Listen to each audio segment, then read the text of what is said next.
Autonomous by Annalee Newitz is a cyberpunk novel.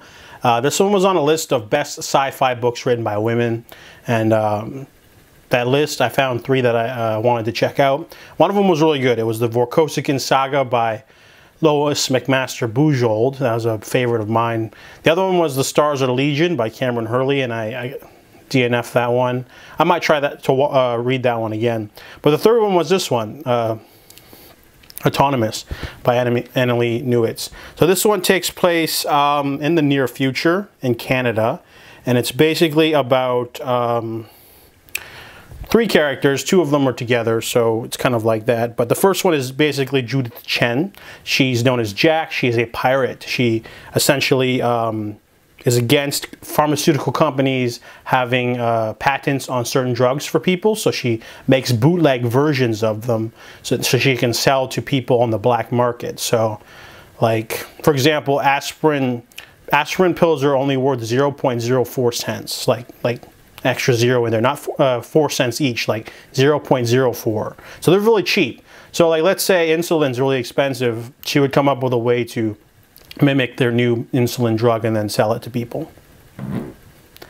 So she creates a bootleg of Zacuity, which is like this new drug that lets people focus. However, it's not on the market yet, and she's able to get it early.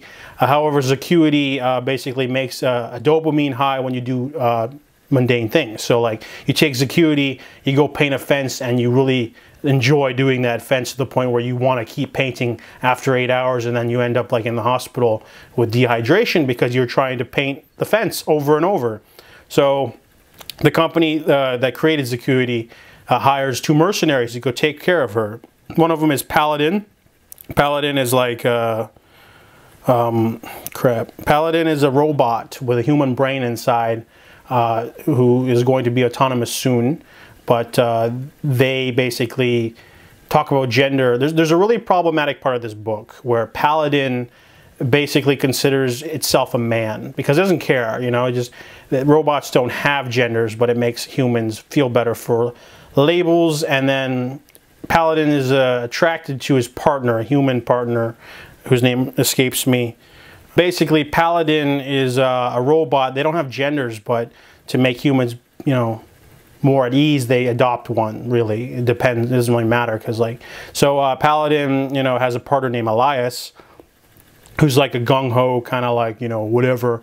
But he's also like a little bit homophobic, and they hang out and stuff. And during an undercover mission, basically, Elias gets this sort of not LSD, yeah, kind of like LSD, but basically a euphoric drug while doing an undercover mission, and becomes really touchy-feely with Paladin. So they basically have sex, and Paladin's like, okay. And then but then Paladin finds out that the brain inside of him belonged to a woman, and then Elias is like, whew, I'm not gay, thank God for that. I must have, you know, been attracted to you because you had a female brain before you got that robotic body. Thank God for that. And it was just really problematic. You know, just that scene, it just felt a little weird. But overall, the story in itself wasn't that great either. Elias and Paladin are basically looking for anyone connected to Jack. So they start, you know, interrogating and torturing people because they're mercenaries for this pharmaceutical company. Jack, on the other hand, is sort of like teaming up with her old connections and trying to basically outwit them and stay ahead of them, and finds a slave sort of robot and falls in love with that person. And the romance parts of this book were really shit. Sorry. The sci-fi stuff's not bad. There's a lot of world building, ships and stuff. There's a couple of cool action sequences. But overall, this book just kind of wasn't that great. The finale is also just sort of like quick.